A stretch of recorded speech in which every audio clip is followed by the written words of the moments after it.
And now, here to entertain you all, because every day he's hustling. Side Hustle Cinema. Welcome back to the channel, Side Hustle Cinema here. Thanks for clicking on this video. And today, guys, I've got a fun one for you. We're going to be talking about out-of-print movies. And I want to know from you guys, what's the most you've paid for an out-of-print movie? I've got a few stories to tell, and I'm going to give you some of mine. Let me know in the comment section what it is that you paid for. You know, you paid up for. We all have the ones in our collection that we bought, you know, at regular prices, and then they became valuable. You know, they became out of print. Like, did you know that No Holds Barred? I just found out last year that this one was like out of print and goes for a lot of money. If this was sealed, it goes for about $100. Open, around 80. And I had the DVD of this as well, and I sold it for $40. So yeah, even if you got the DVD, it's worth some good money. I'll be holding on to this one because, well, I love me some Hogan, and yeah, it's a fun movie. So it's staying in the collection. But you never know, you know. Maybe you have that one at home. But I'm not talking about... I bought that one at a regular price, though, and it became out of print. I didn't know. I'm not really talking about those movies, because, you know, I've got a lot of examples of those. What I am talking about, though, is, you know, when you missed on it originally, and you had to pay up for it. Also, you know, I'm not really talking about when you buy a movie or you find it in the wild for cheap after it was out of print. Those are really good stories, and maybe that'll be a future video, because I think everyone's had experiences like that. You know, you see the videos all the time. They go to a yard sale, they buy a Dogma for like $3 at a yard sale, or Free Willy, you know, at some thrift store.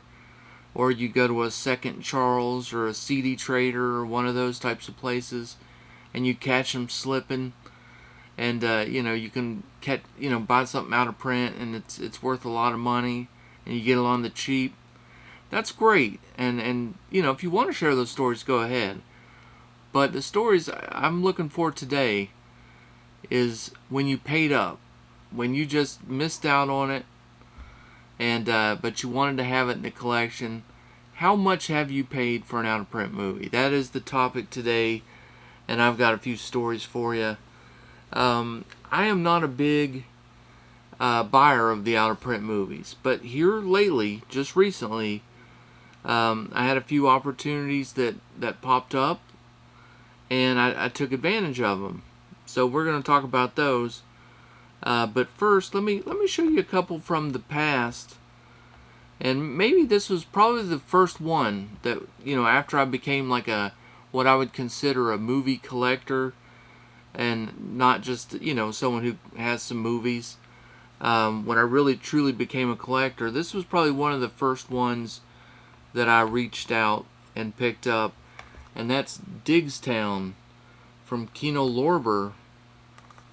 And there it is, and this one was available on the website, and I made the rookie collecting mistake of not jumping on something while it's available.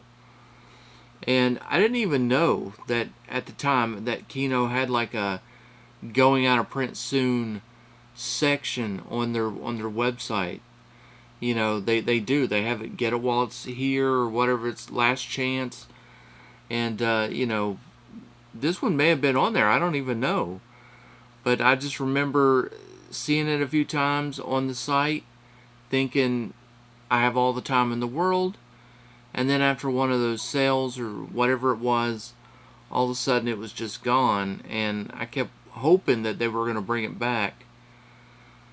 They never did, and of course, you know, early on in my early videos, I used to put it out there, hey, if anyone had a copy of this, maybe there's Kino collectors out there who had a copy, you know, would they sell it to me? And finally, Martinez Joe reached out to me one day and said, hey, on Macari, they have a copy of Diggstown. It was sealed, and it went for $60. So I jumped over there, picked it up, and I sure am glad to have it in the collection. It's a fantastic movie. I like it. You know, it's a good boxing movie with a, kind of a crazy plot to it, and a lot of con artists and stuff. It's really fun. But yeah, I was able to get it for $60. Well, sometimes when a movie becomes out of print, it's really the packaging that becomes out of print. The movie itself may stick around for a little while. I'm not sure if this one is available as a movie, just the standard edition, but this box set is not available anymore. But luckily, I was able to pick up Kujo, and I got it on the cheap. And the reason why it's available is because that 4K came out from Kino Lorber, and so people were willing to part with this copy. This one used to go for quite a bit of money. If you bought it with it comes with a box and a booklet. See there, that's the awesome artwork, and that's what I always wanted. It's from Eureka. And it also comes with the booklet there. It's got the cool artwork on there as well. And then of course the movie with some different artwork, and it's all great. This is just a Blu-ray. It's from Eureka. I mean, of course I have the 4K. That whole top shelf up there, that is all Stephen King movies. And I got several copies of Kujo in the collection. I just always wanted this box set, but it used to go for crazy money back before they made that 4K, and kind of made it lowered the value of this one. But yeah, this used to go for $80, $100, something like that. I was able to pick this up for just $35 after some negotiations, so not too shabby. Glad to have it. One more like that, and this one was a movie that I first saw watching Dead Pit's YouTube channel, and it's from Vinegar Syndrome, and it's Slaughterhouse. And it's the packaging that made this one so cool, and it's got that split slip box. It's a hard, rigid box. It's a cool movie as well. There's the artwork. I mean, that is awesome on its own. But yeah, this packaging here is insane. I love it. It looks like a deep freeze or giant refrigerator, and it's got the blood on there.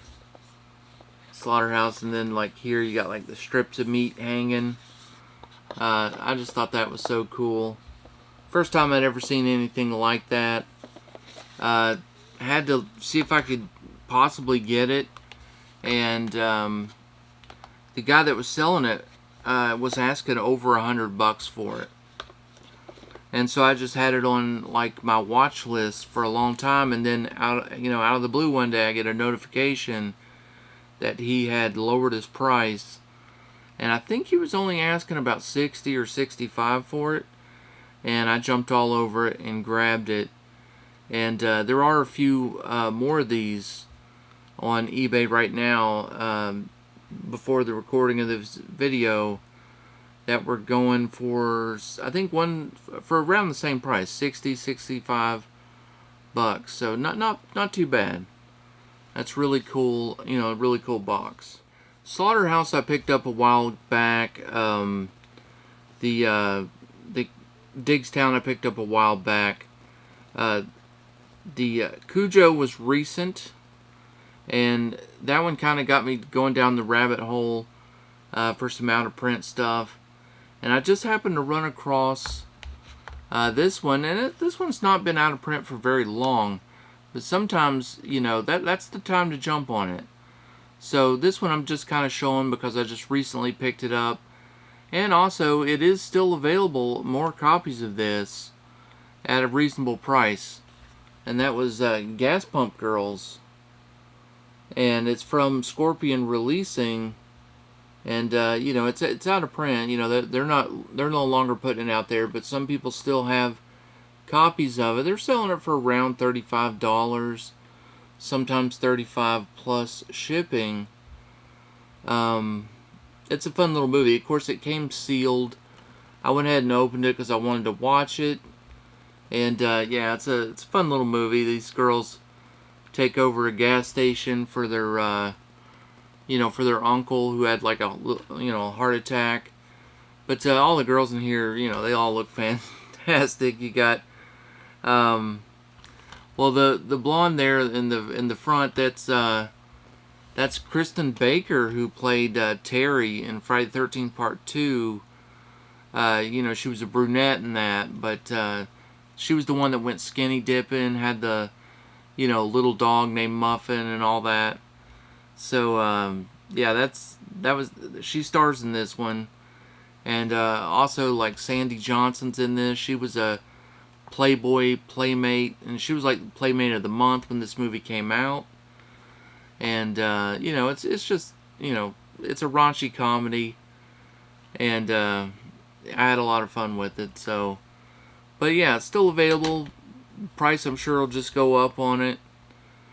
And another one that I really had thought I had no shot at getting, and the guy was wanting $80 for it.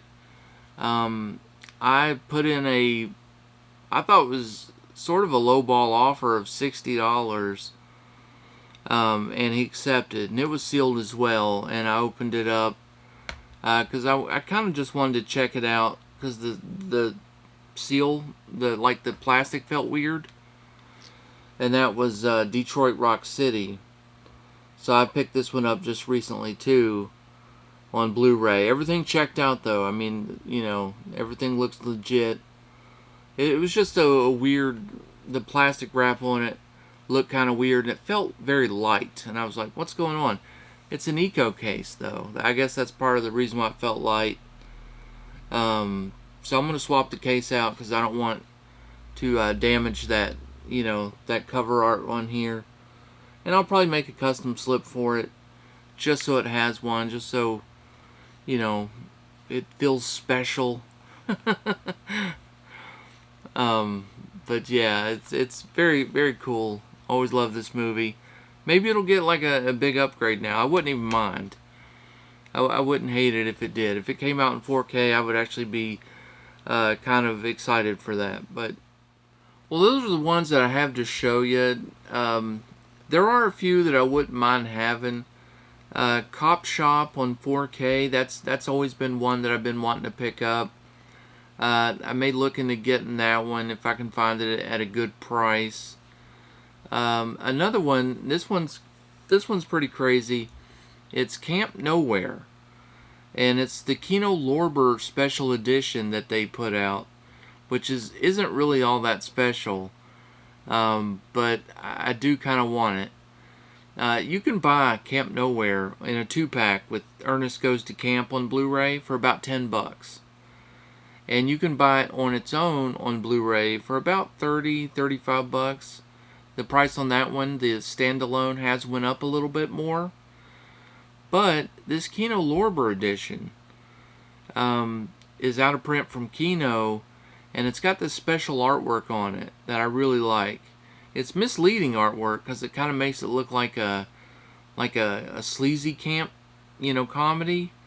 You know, because all the girls look like, you know, adults, and they're stripped. You know, it just looks like a raunchy sex comedy if you look at this artwork. But you know, if you've seen the movie, you know it's a total, like, you know, teen camp movie. It's, you know, pretty harmless. And I've always wanted that edition, even though it didn't have a slipcover.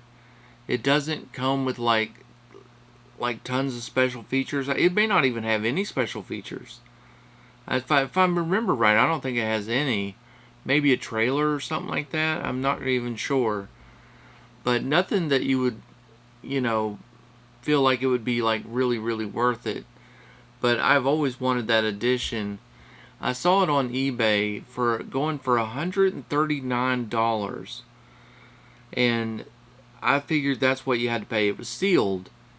Now, just before the filming of this, I double checked just to make sure, and there's another copy up now for sale. It's used, it's open, but it looks like it's in great shape, and they have it listed for $80. So that's quite a bit of savings. I mean, these out-of-print titles, there's no real bar as to what they're worth. You know, I mean, it's worth whatever you're willing to pay and whatever someone's asking for. You know, and what you're willing to pay. I mean, that's what determines, you know, is it worth it or not? Is, you know, if you're willing to pay $139, it's worth $139. If you won't, you'll only pay $40 or $60 or whatever, then that's the price. You know, that's kind of the way the market goes. Quick story about Camp Nowhere as well. When I was growing up, and this was before cell phones, this is before the internet, just a little bit before the internet. I wasn't driving yet either, and I got a phone call at my house. It was a wrong number, but I could tell the girl on the phone was, you know, sounded young, sounded cute, and I started talking to her, and it turns out she was a pretty big mall rat like I was. I used to go to the mall, spend all day at the mall every Saturday. You know, you'd go in at like noon, 1 o'clock, and you would stay all the way and then go to like a 7:30 or a 9:30 movie, and that's how you would end your day. And so when she described herself to me, I realized that, you know, I'd seen her at the mall and everything. So she had her friend, I had my friend, and we decided to do like a little double date thing. And Camp Nowhere was the movie we went to see. It didn't turn out that good. You know, it wasn't like a very good date at all. The conversation was awkward. She went to another school. We kind of sat in her friends section, and so, you know, I got ignored a little bit here and there. Yeah, it just didn't go that well. It was only a one date thing, but kind of had fun with it. It's a good story, I think, just because it was a wrong number. You know, everyone goes on like setups and blind dates and things, but I've never, you know, had a wrong number turn into, you know, a date. I thought that was kind of fun. So I saw her at the movies several times after that. I mean, because she went every weekend. But, you know, we went from saying hello to just kind of becoming strangers again. And but, you know, it was a fun time, and maybe that's a little bit why that movie stands out, because I had, like, you know, a fun story, you know, that goes along with it. I don't know if it's $139 fun, but I would like to have it in the collection. Anyway, let me know your stories down below. I really do want to hear them. And guys, that's going to do it for today's video. I hope you enjoyed it. Do me a favor, hit that like button. Hit that subscribe button if you were unsubscribed. That'd be great. And until next time, guys, stay safe, have fun, keep buying those out-of-print movies, and I'll see you on the next one.